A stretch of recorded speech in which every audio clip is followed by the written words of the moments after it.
If you look at the number of arrests and the number of individuals that were issued summonses during this 6 month period of time, the ones that were determined to be illegal amounts to about 1.6% of those that we came in contact were illegal. I'm sorry, Chief, I just didn't understand what you just said there. Well, if we look at the numbers on this chart are the numbers of individuals that we screened in, if you will. We determined, with the exception of the 10 on that last column there, they were people that we screened into the process. Either we arrested them and determined they were here illegally, or we encountered them, detained them, and released them on a summons and determined that they were here illegally. But if you just look at the top two lines there on the right, the 341 and the 89, and you compare that to the number of people we issued summonses to or arrested, of those that we screened, this accounts for less than 2% of the people. Less than 2% of the people that we encountered in those categories were determined to have been illegal. And you see, over the last 2 years, since the start of the discussion of the immigration policy, the Hispanic opinion of satisfaction with performance of the police has gone down fairly sharply. African Americans have also become less satisfied in the last year. They were the same as whites last year, while whites have maintained about the same level of satisfaction. This question is down considerably from 87.9% in 2007 to 79% this year. This is the lowest the question has ever had since it was first introduced back in 1995. And again, this decrease is clearly linked to a change in the responses from Hispanic respondents. If we look over time, you'll see that drop really brings it below the level we've had since we first introduced the question. By the way, this is an ICMA standard question asked in many jurisdictions around the country. And if you look then by ethnicity and race, only 53% of Hispanics are satisfied with police attitudes and behaviors as opposed to 87% of whites. And then again, if we look over time, this really is a fairly disturbing picture.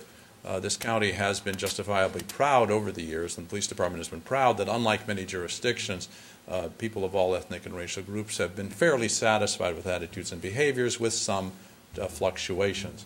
How satisfied are you that the police department treats everyone fairly, regardless of race, gender, ethnic, or national origin?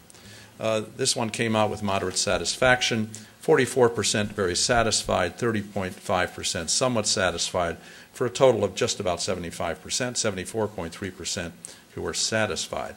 Again, there's a big differentiation by racial and ethnic group. Fewer than half of Hispanics expressed satisfaction on this item.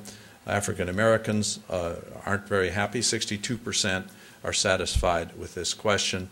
And Asians are close to whites at 83% satisfied.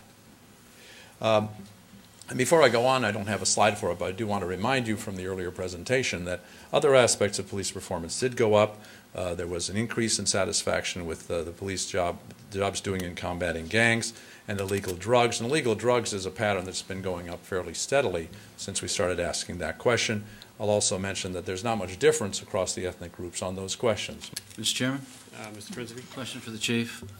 The decline in citizen satisfaction among the police department and the African American and Hispanic communities must come as a surprise, and as Dr. Guterbach suggested, probably in large measure due to the policy itself rather than its implementation. Were you surprised? What do you feel about that? What impact does this decrease in satisfaction result in perhaps underreporting of crime? Due to the discussion that's been in the community and the varying degrees of opinion, I'm not really surprised. That I am very disappointed, but it is something that I am confident that our officers and the county staff have worked very hard to make the best of the mandate that we have. As to your future question, the reality is that we are going to enforce the policy. We are going to continue to do more than most jurisdictions do in this area, but we still need to focus on people who commit crimes as a first order of business, and we need to prioritize these our efforts not based on sound bites, but based on where the real risk to the community is. We need to continue to encourage people who are robbed or who are the victims of domestic assault to report those crimes. Because what happens if we don't do that is we will eventually see total lack of trust in the police. We won't have crimes reported. We will have vigilantism because no one is going to accept attacks on their groups or themselves. So we just need to do everything we can to make sure that we encourage people to report crimes, cooperate with the police, serve as jurors and witnesses.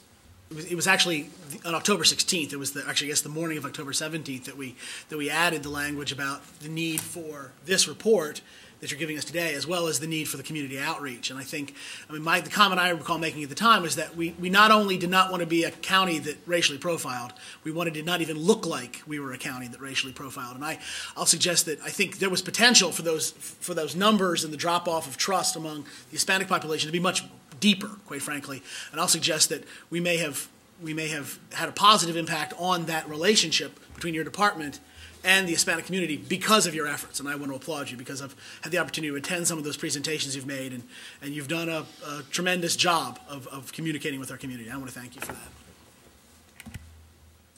Thank you very much, Chief.